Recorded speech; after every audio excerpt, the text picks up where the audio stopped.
Kelompok 5 ini pada mata kuliah komunikasi pemasaran diamanahkan untuk membahas hubungan masyarakat.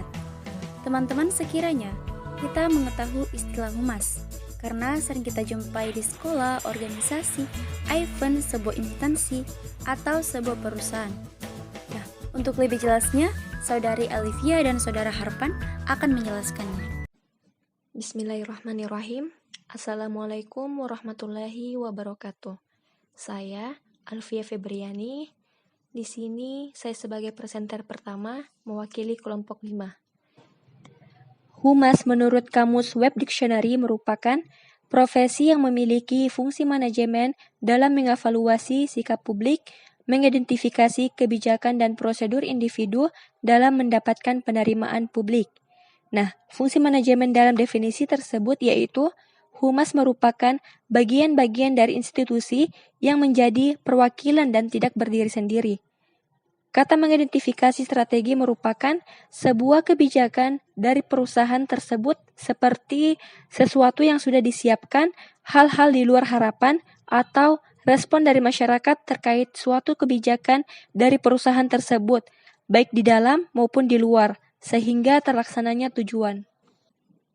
Adapun fungsi humas sendiri yaitu, pertama, manajemen krisis masalah dalam sebuah instansi organisasi perusahaan.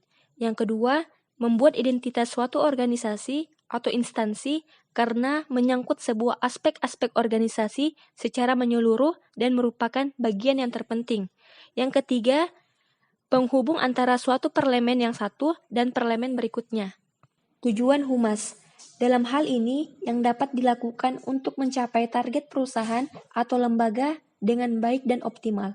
Yang pertama, menumbuhkan dan mengembangkan citra suatu perusahaan yang positif untuk publik eksternal maupun masyarakat serta konsumen. Yang kedua, mendukung bauran pemasaran. Yang ketiga, efektif dalam membangun pengenalan merek serta pengetahuan merek. Yang keempat, mengembangkan sinergi fungsi suatu pemasaran dengan adanya public relation.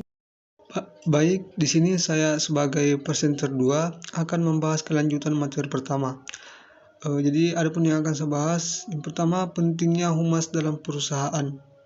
Jadi ada pun faktor-faktor yang menjadi alasan hubungan masyarakat sangat penting untuk dilakukan setiap perusahaan, organisasi atau instansi lainnya, yaitu yang pertama, dapat membangun citra merek yang positif di kalangan masyarakat. Yang kedua, strategis, hubungan masyarakat yang baik dapat dimanfaatkan perusahaan atau lembaga untuk mengambil peluang yang ada. Yang ketiga, dapat membangun reputasi merek yang baik. Yang keempat, membangun dan memperkuat hubungan dengan komunitas sehingga secara tidak langsung akan menanamkan citra merek yang kuat di mata publik. Selanjutnya, kegiatan humas. Jadi pada hakikatnya kegiatan humas adalah berkomunikasi dengan berbagai macam simbol komunikasi, baik verbal maupun non-verbal. Nah, kegiatan komunikasi non-verbal sebagai besar adalah pekerjaan menulis proposal, artikel, progress report, menulis untuk presentasi, menulis untuk vers, membuat rekomendasi, penyelenggaraan pameran, dan lain sebagainya. Sedangkan kegiatan verbal lisan antara lain jumpa pers, open house, announcer, presenter, desk information, dan lain sebagainya. Selanjutnya, adapun alat-alat humas. Yang pertama, iklan. Perbedaan mendasar iklan sebagai alat marketing dan iklan sebagai alat humas dengan melihat pesan yang diiklankan. Selama pesan yang diiklankan berkaitan dengan produk, maka dapat dikatakan iklan merupakan media marketing. Namun ketika iklan membawa pesan-pesan yang berkaitan dengan perusahaan, maka saat itu pula iklan merupakan alat atau media humas Yang kedua, pameran. Pameran dapat digunakan sebagai alat untuk mencapai tujuan humas. Kegiatan pameran baik yang diadakan sendiri maupun oleh organisasi lainnya yang merupakan ajang publikasi yang baik. Yang ketiga, media internal.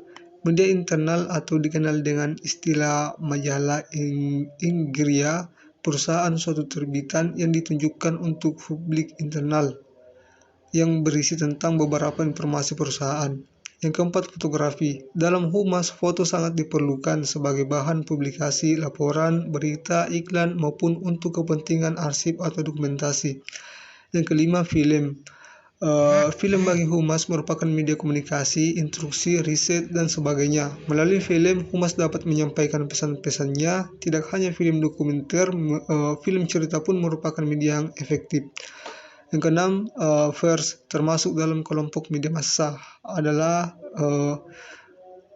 yaitu ada radio, televisi, surat kabar, majalah, dan buku. Ada beberapa kegiatan yang dapat dilakukan humas dalam hubungan ini adalah jumpa pers, pers tour, pers clipping. Ada banyak keuntungan melakukan kegiatan berhubungan dengan pers. Selanjutnya, keahlian yang dimiliki seorang public relation. Jadi ada pun keahlian yang dimiliki seorang public relation. Yang pertama, komunikasi. Dalam pekerjaan, seorang public relation akan sering berhubungan dengan banyak orang baru seperti klien, partner bisnis, maupun tim organisasi lainnya untuk menjalin hubungan atau relasi yang baik antara orang-orang yang penting. Yang kedua, bahasa. Perbedaan bahasa dalam sebuah komunikasi dapat menjadi kendala yang cukup besar dalam mengutarakan suatu hal antara komunikasi dan komunikator harus saling mengerti maksud satu sama lain. Yang ketiga, membangun relasi. Sebuah perusahaan, kelompok, atau individu yang ingin membangun sebuah relasi antar kelompok, perusahaan, atau individu memerlukan seseorang yang ahli membangun relasi dengan baik. Yang keempat, keahlian meneliti. Seorang public relation perlu menyampaikan informasi-informasi serta data fakta yang memiliki bukti dan telah diteliti. Maka dari itu, untuk mendapatkan data yang fakta, seorang public relation perlu meneliti dan mengecek kebenaran dari informasi tersebut.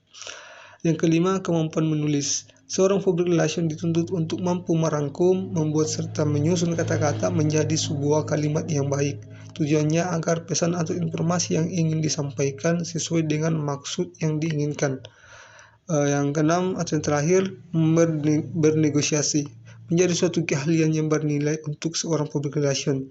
Mereka akan berhadapan dengan klien, tim, divisi di satu perusahaan, ataupun sesama orang public relation di sebuah perusahaan yang berbeda.